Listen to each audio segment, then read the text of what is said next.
नमस्कार, बहुत बहुत स्वागत है आपका इंडिया नाउ में और मैं हूं संदीप पाल। लोकसभा चुनाव के पहले चरण से पहले ही यूपी में घमासान मचा हुआ है, उथल पुथल मची हुई है। जो इंडिया अलायंस के साथी थे वो छूटकर अलग जा रहे हैं, अलग गठबंधन बना रहे हैं। ताज़ा मामला है पल्लवी पटेल की पार्टी अपना दल कमेरावादी का, जो अब यूपी में नए गठबंधन के साथ लोकसभा का चुनाव लड़ेगी।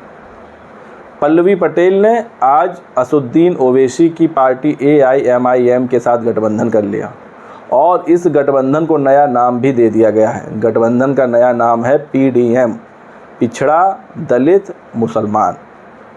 इस PDM की जो टक्कर है वो अखिलेश के PDA से है। तो अब अखिलेश के सामने तीसरी चुनौती भी खड़ी हो गई है। अभी तक अखिलेश के सामने BJP थी, BSP थी, लेकिन अब पल्लवी पटेल और ओवैसी की पार्टी ने मिलकर जो नया गठबंधन बनाया है PDM, ये भी PDA की काट के तौर पर देखा जा रहा है।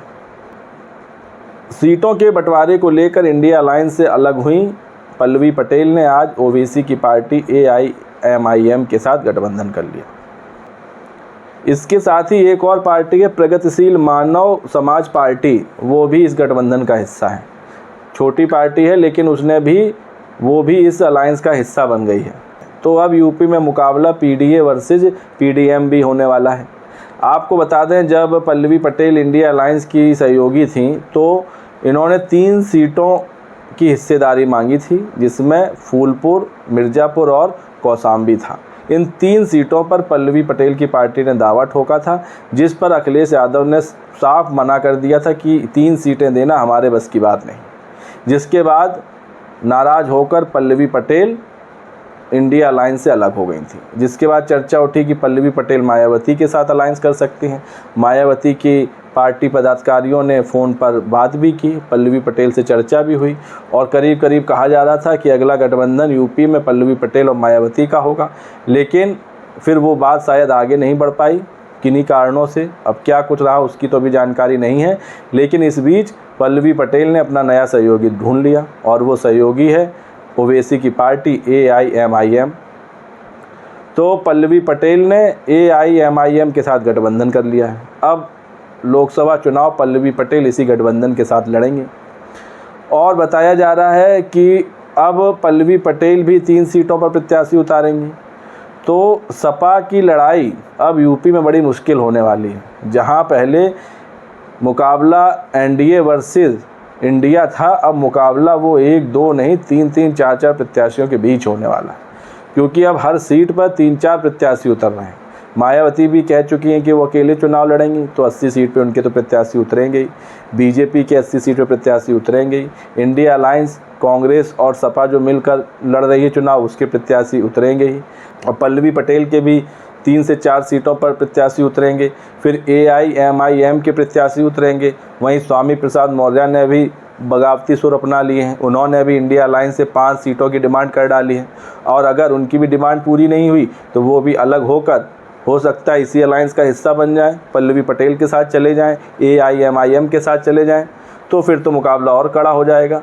फिर तो 8 से 10 सीटों पर उनके भी प्रत्याशी उतरेंगे। तो अब लड़ाई 1 to 1 नहीं रही, इंडिया अलायंस की नहीं रही। अब लड़ाई तो चौतरफा हो गई है, हर तरफ से प्रत्याशी हैं। तो ये सपा की मुश्किल बढ़ाने वाला है। और सपा के अंदर खाने से भी जो खबरें आ रही हैं, सपा में भी कुछ ठीक नहीं चल रहा है। टिकट को लेकर वहाँ भी घमासान मचा हुआ है, जिसका नज़ारा अभी रामपुर और मुरादाबाद के प्रत्याशियों के तौर पर देखने को मिला था। जहाँ रामपुर में आजम खान की नहीं चली तो मुरादाबाद में HT हसन की नहीं चली, जो मौजूदा सांसद थे, उन्हीं का टिकट काट दिया गया। और रामपुर में जो आजम खान के खासम खास थे, आसिम राजा, उनका टिकट काट दिया गया। और जामा मस्जिद के जो इमाम थे उनको रामपुर में लैंड करा दिया गया, उनको टिकट दे दिया गया। तो सपा के लिए बड़ी चुनौती पेश होने वाली है। खैर, बात करते हैं पल्लवी पटेल और ओवैसी की पार्टी के गठबंधन की। तो आज जब गठबंधन हो गया तो उसके बाद प्रेस कॉन्फ्रेंस हुई, जिसमें पल्लवी पटेल ने कहा कि पिछड़ा दलित मुस्लिम समाज के प्रति सरकार के रवैये के प्रति विपक्ष के लोग चुप बैठे हैं। सरकार के खिलाफ, मुख्य विपक्ष के खिलाफ हम PDM न्याय मोर्चा लेकर आए हैं। PDM वो समाज है जो सरकारें बनाता और गिराता है। और यही बात अखिलेश भी कहते आए हैं। उन्होंने बस पीडीए रख दिया है, उन्होंने ए को अल्पसंख्यक कर दिया है। अल्पसंख्यक में मुस्लिम भी आते हैं और जातियां भी आती हैं।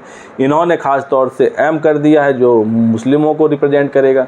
पीडीए वर्सेस पीडीएम हो गया है दोनों का सार एक ही। अच्छा, पीडीए पर पल्लवी पटेल ने एक बयान भी दिया। उन्होंने कहा कि पीडीए में ए को लेकर कन्फ्यूजन था, कभी वो अल्पसंख्यक होगा, कभी अगड़ा हो गया, तो कभी सबका हो गया। इस कन्फ्यूजन को उनके मोर्चे ने अलग कर दिया है और ए को ही हटा दिया, ए की जगह एम ले आए, यानी मुसलमान। तो पिछड़ा, दलित, मुसलमान, ये 3 जातियां या कहें 3 समुदाय हैं जिस पर ये गठबंधन बना है।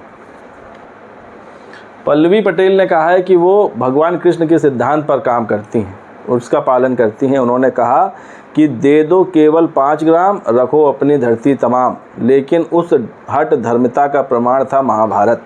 लेकिन अगर कोई हठ धर्मिता में सुई बराबर भी हक देने को तैयार नहीं है तो परिणाम तो महाभारत ही होगा।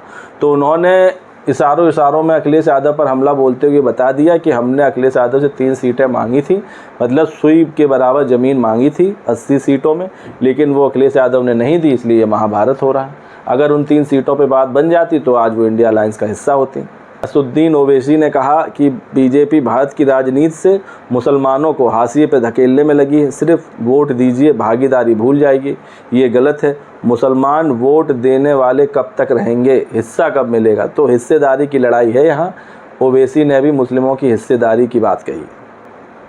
वहीं एक सवाल ये उठ रहा है कि पल्लवी पटेल अभी सपा विधायक हैं, इसके बावजूद वो कैसे गठबंधन बना सकती हैं?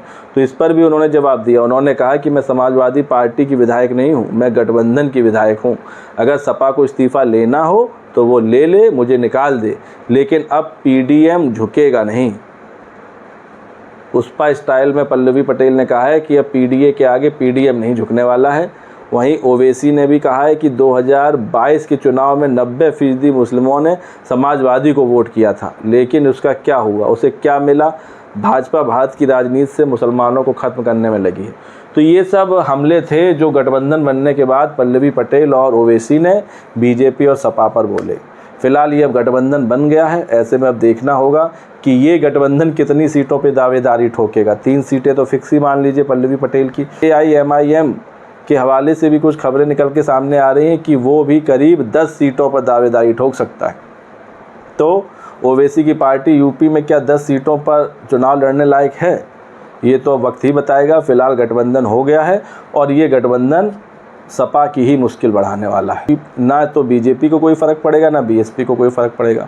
फ़र्क पड़ेगा तो सिर्फ इंडिया अलायंस, और इंडिया अलायंस में ख़ास तौर से सपा को, अखिलेश यादव को।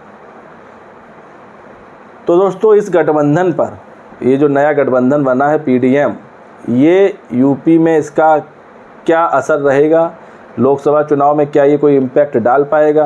क्या ये अखिलेश यादव के सामने मुसीबत खड़ी कर पाएगा? ये देखने वाली बात होगी। तो इस वीडियो पर अपनी राय कमेंट्स करके दें, और वीडियो पसंद आया हो तो चैनल को लाइक, शेयर और सब्सक्राइब करना ना भूलें। तब तक के लिए नमस्कार।